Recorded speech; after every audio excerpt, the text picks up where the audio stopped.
Olá pessoal, tudo bem? Há quanto tempo, né? Então, bom dia, boa tarde, boa noite. Eu não sei a que horas vocês vão assistir a esse vídeo, mas sejam bem-vindos então novamente aqui ao canal. Né? Vocês me conhecem, sou contatado, abduzido, mas a série que eu quero fazer com vocês não necessariamente vai ser sobre ufologia exatamente, tá? Vai ser sobre fenômenos, ok? Sobre o sobrenatural na minha vida.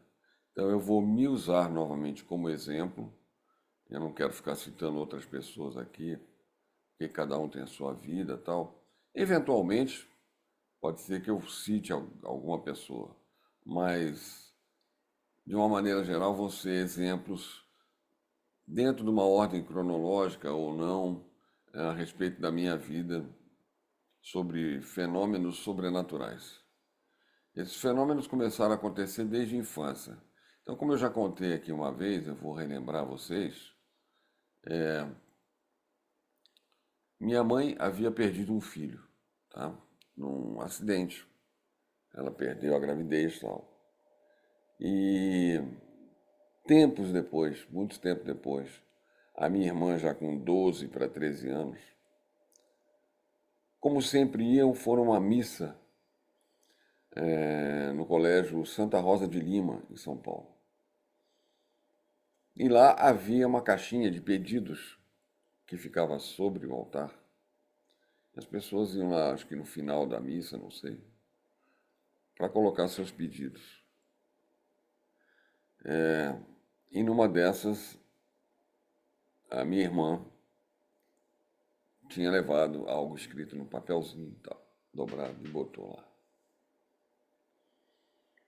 Quando ela saiu da igreja com minha mãe, eu não sei se havia mais alguém junto e tal, a minha avó paterna, que estava junto, ficou muito curiosa para saber o que uma menina de 12 anos teria a pedir na missa. Né? Qual seria o pedido? E foi lá olhar o pedido. E ela pegou o papelzinho e olhou. E o pedido estava que ela queria muito um irmãozinho. Ela queria muito ter um irmão. Fato é que minha mãe, já numa idade bem avançada, para a época, né? Hoje nós temos recursos e mais recursos. Naquela época não. Aquela época que eu estou falando dos anos, final dos anos 50, tá? Para ser preciso. E a minha mãe então engravidou. E eu nasci no dia 1º de janeiro de 1960 e recebi um nome que seria do meu irmão. O mesmo nome. E assim começou tudo. Nasci com um problema de saúde e ficava indo e vindo de hospital, indo e vindo ao hospital, internado, tirava, né? Convulsionando, tá? Meu primeiro ano de vida foi todo assim, né? Dessa maneira. Então aí começaram a acontecer coisas. Uma, que eu quase morri, né? Porque eu chorava muito, noite e dia, noite e dia. Minha mãe já estava ficando maluca com aquilo, né? Não só pelo choro, mas pelo sofrimento. E aí resolveram me internar, obviamente, porque aquilo não cessava. E eu continuei chorando, mesmo no hospital, mesmo internado. E uma noite daquelas, minha mãe foi tentar descansar e adormeceu. De repente ela acorda e fala assim: tem alguma coisa estranha.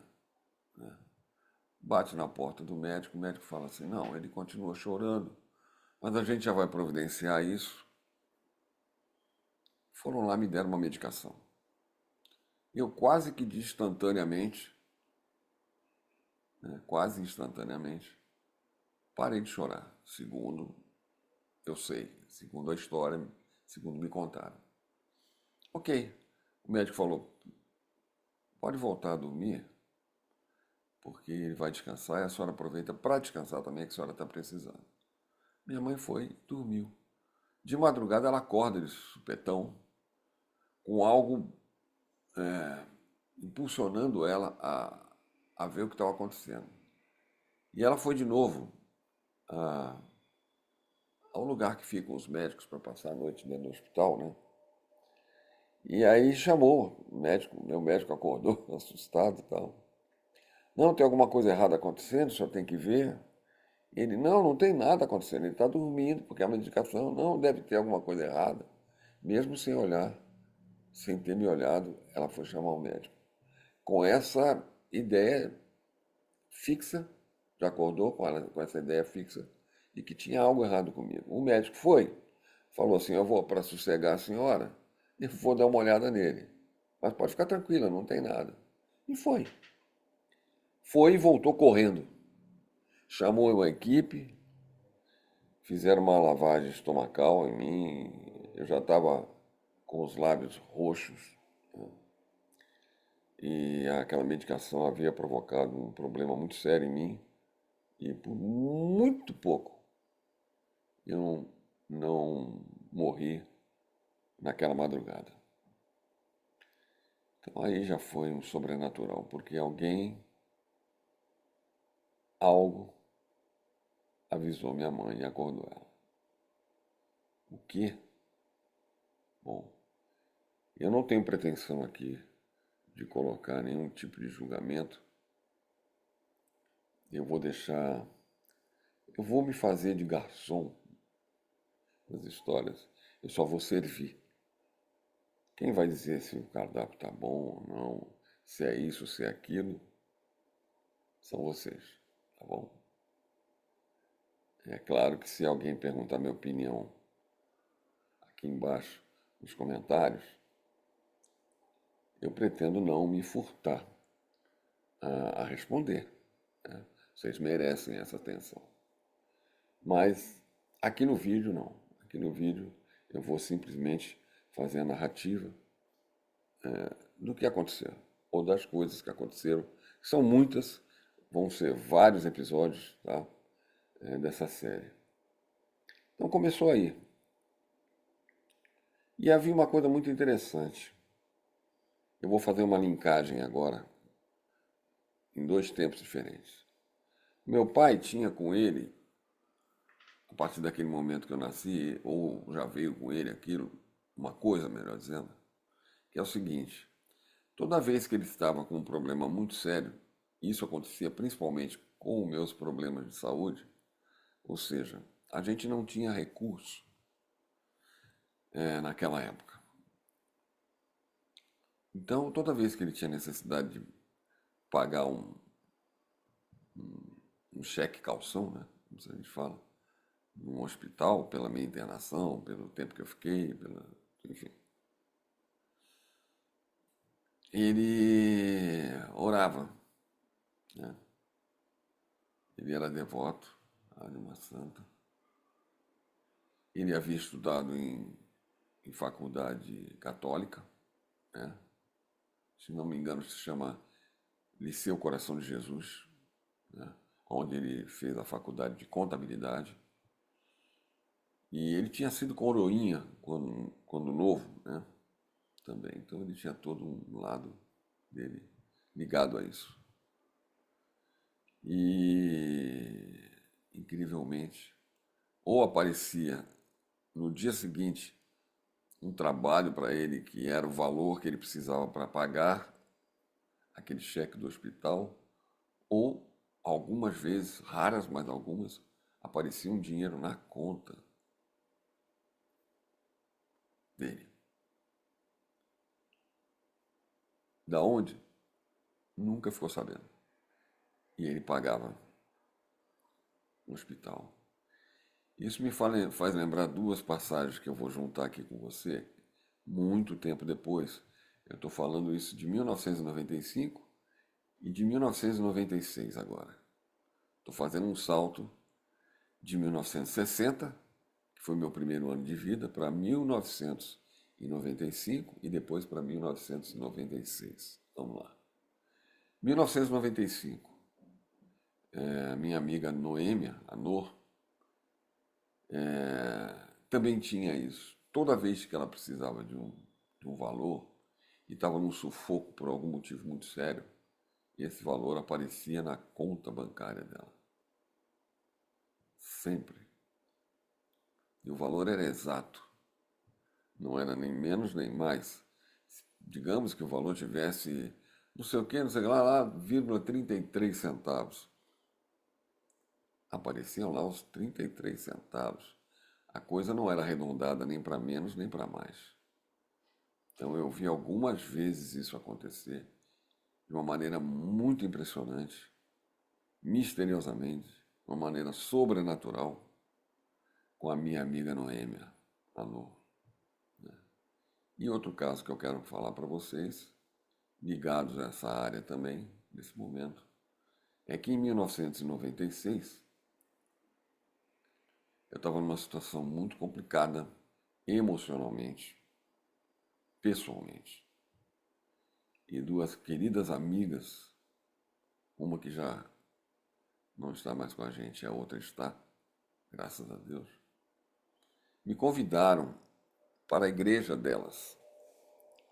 E eu era um camarada muito rebelde em relação a essa coisa de Deus, de igreja, de Bíblia, de o que fosse, não importa. Não, não iria nunca. E elas me convidaram, e eu fui. Bom, eu fui gostando, fui ficando, fui pego pela música, porque eu sou músico, pelo louvor, acabei me tornando membro da banda de louvor de um determinado pastor, que foi o meu pastor, né, no início. E num daqueles dias que a gente ia ao culto, eu pegava uma carona com ela, né? E justamente no dia que minha mãe aceitou ir ao culto, que minha mãe não é que ela não gostasse, mas ela preferia não ir e tal, ela tinha as orações dela própria e tal. Mas num determinado dia ela aceitou, eu fiquei feliz da vida. Minhas amigas também, né? E ela foi, assistimos ao culto e tal.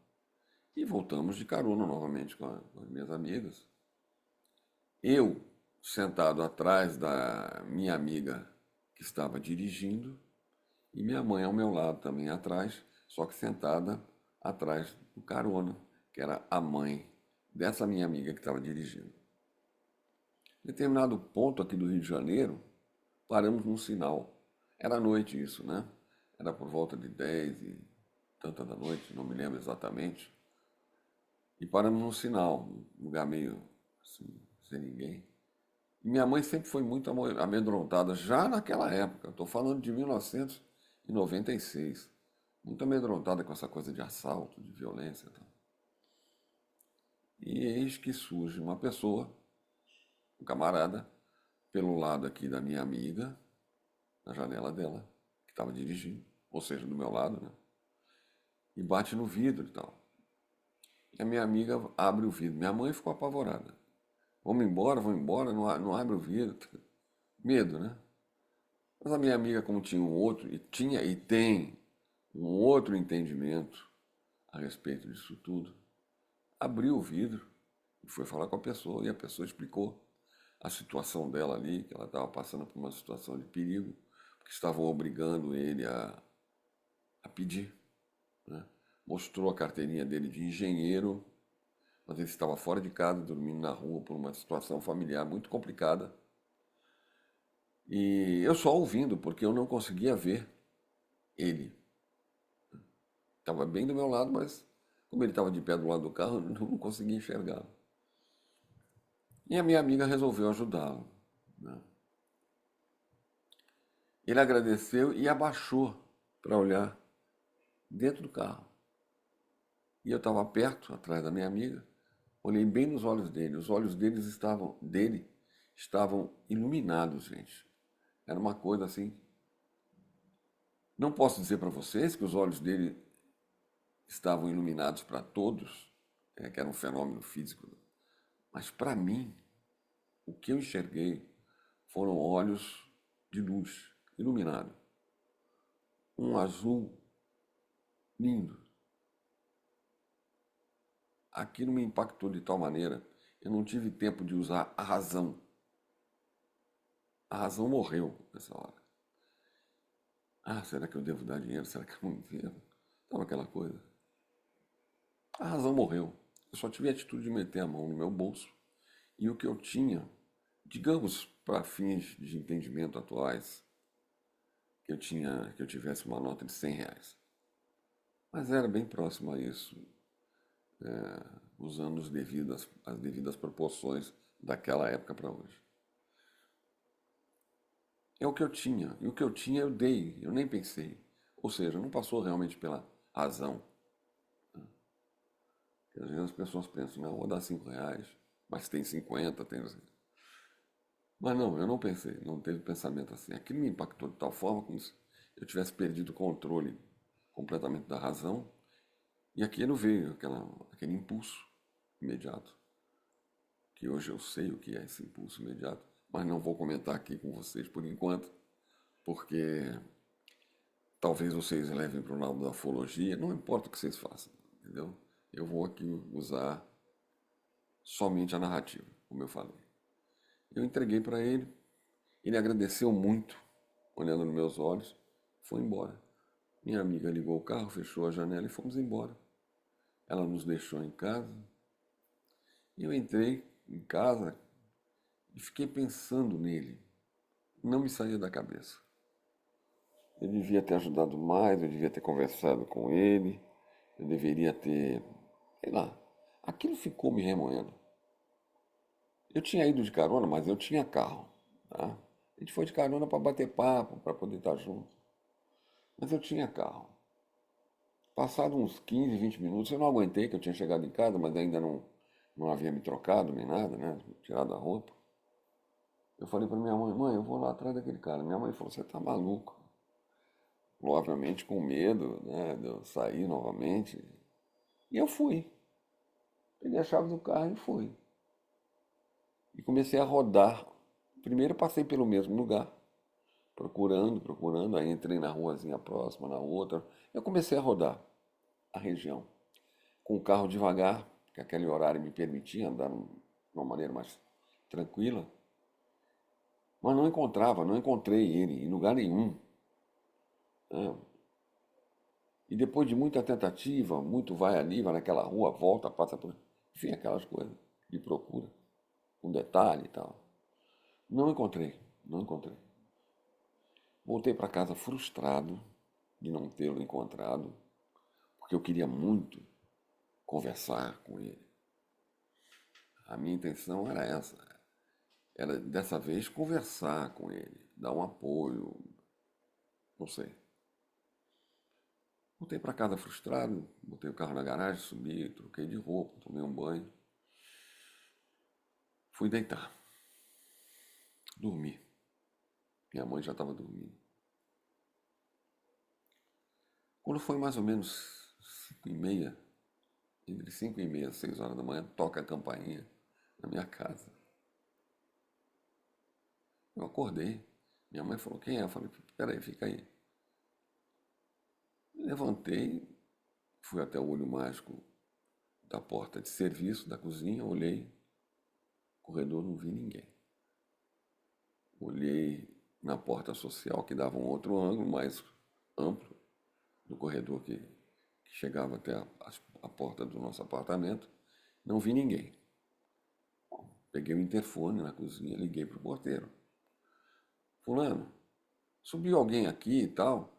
Não, seu Marco, bom dia. Não, não subiu ninguém, imagina.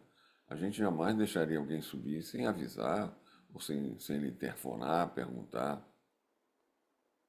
Quando eu falo porteiro, é zelador em alguns lugares, tá? Para vocês entenderem. Não, seu Marco, não subiu ninguém. Sim. Bom, obrigado. Desliguei o interfone. Com cuidado, abri a porta de serviço da cozinha. Olhei, não vi ninguém. Eu saí, de chinelo, de pijama. Saí no corredor. para ver se eu escutava algum barulho de porta, alguém falando, que poderia um vizinho ter acordado, tocado a campainha por algum motivo. Silêncio absoluto. Fui até o final do outro corredor que dava aos elevadores, tal, que tinha um outro bloco. Ninguém. Eram 4 apartamentos por andar. Ninguém.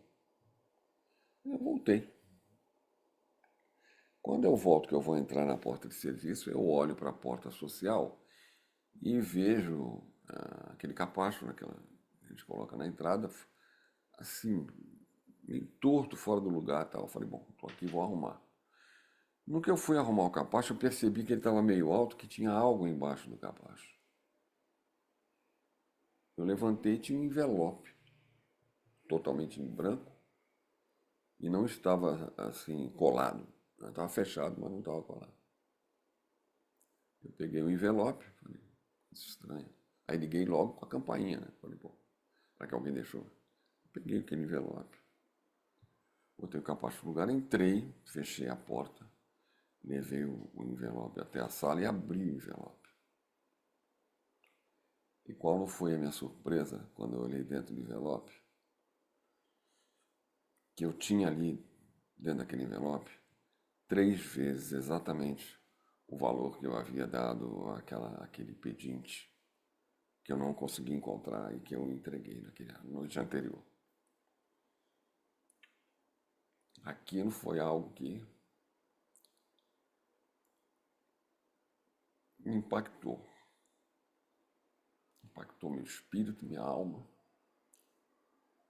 e trouxe uma série de respostas, mas trouxe também um questionamento a respeito do que havia acontecido, do que poderia ser, obviamente. Esse sobrenatural, ou esses sobrenaturais que eu pretendo contar aqui para vocês, obviamente não se refere somente a valores monetários, não. Existem curas, existe um monte de coisa. Mas, para começar, eu acho que tá bom, né? A pergunta fica, né? O que vocês acham disso? O que vocês acham que aconteceu? Cada um vai ter o seu entendimento, com todo direito, obviamente. Eu tenho a minha maneira de enxergar, meu jeito. Pelo meu conhecimento, pela minha experiência, por tudo que eu já pesquisei, enfim. É assim que funciona. Então a gente começa esse primeiro episódio falando um pouquinho dessa forma. E vamos continuar nos próximos. Bom, espero que vocês tenham gostado desse primeiro episódio. Muitas histórias, muitas coisas para falar para vocês. E quem não se inscreveu, por favor, eu peço que se inscreva no canal. Quem não deixou o seu like, por favor, por gentileza, ajude a gente a divulgar isso. Muitas pessoas passam por fenômenos, por sobrenatural na sua própria vida e gostariam de compartilhar ou se sentir acolhidas. E esse é o intuito de eles saberem que existem pessoas como eu, que passou por muitos sobrenaturais e continua passando. Então, é isso. Muito obrigado por terem assistido até aqui. Eu agradeço e que Deus abençoe a todos vocês. Até a próxima.